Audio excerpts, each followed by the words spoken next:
యువత భవిష్యత్తుతో కూటమి సర్కార్ ఆటలాడుతోంది అన్నారు మాజీ మంత్రి బొత్స సత్యనారాయణ. డిఎస్సిలో అవకతవకలు జరిగాయని ఉద్యమిస్తే ఇప్పటివరకు ఎలాంటి చర్యలు తీసుకోలేదని మండిపడ్డారు.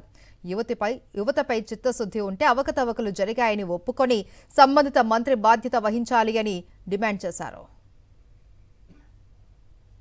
చంద్రబాబు నాయుడు గారి తాలూకు మాటలు ఏమున్నాయంటే, ప్రజలందరినీ దేవుడికి దండం పెట్టుకొని మీరు మళ్ళీ జగన్మోహన్ రెడ్డి గారి ప్రభుత్వం రాకూడదని చెప్పి రాష్ట్రంలో అని పాపం ఆయన ఆవేదనని, ఆయన భయాన్ని ప్రజల నుంచి ఆవేశం. నేను కూడా అదే కోరుతున్నాను ప్రజలందరినీ కూడా, ఈ దరిద్ర ప్రభుత్వం పోవాలని. ఏదైతే మోసం, మాయ, దగ అని చెప్పి అధికారులకు వచ్చిన ఈ ప్రభుత్వం ఎంత వేగం పోతే అంత మాకు మంచి జరుగుతుందని చెప్పింది.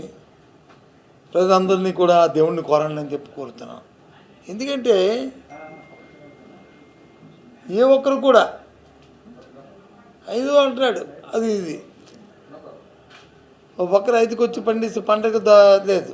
నిన్న రోజున చూసాం, ఈ రాష్ట్రంలో ఉన్న విద్యార్థులు, డిఎస్సి విద్యార్థులు, యువత మా పార్టీ పిలిపిస్తే ఎంత పెద్ద ఎత్తున రాష్ట్రంలో రియాక్ట్ అయ్యారండి. ఎందుకు అయ్యారు? కొన్ని అవతకులు జరిగాయి, అవతకులు మా దృష్టికి వచ్చాయి, వాటికి క్లారిఫికేషన్ కావాలని చెప్పి ముందు అడిగారు. దానికి సమాధానం లేదు ప్రభుత్వం నుంచి. పోనీ ఇప్పటికైనా సరే నిజంగా ప్రభుత్వం చిత్తశుద్ధి ఉంటే,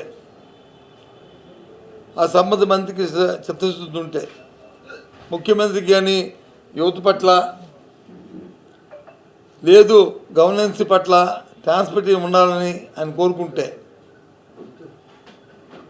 చెప్పనండి. స్పోర్ట్స్ కోటాల్లో ఉద్యోగాలు ఇచ్చారు. ఎవరికి ఇవ్వాలండి స్పోర్ట్స్ కోటా ఉద్యోగాలు? ఫస్ట్ ఎవరికి ఇస్తారండి? మనం ప్రభుత్వం ఇచ్చిన జీవోలు ఇవన్నీ కూడా ప్రభుత్వం ఇచ్చిన జీవోలే. ముందు ఎవరికి ఇస్తాము? ఒలింపిక్స్లో వచ్చినకి ఇస్తారు. ఆ తర్వాత ఒలింపిక్స్లో లేకపోతే వరల్డ్లో ఛాంపియన్లు ఉంటే వాళ్ళకి ఇస్తారు. ఆ తర్వాత అది లేకపోతే దాంట్లో మళ్ళీ గోల్డ్, మళ్ళీ బ్రాంజ్ ఇవి చూసి ఇస్తారు.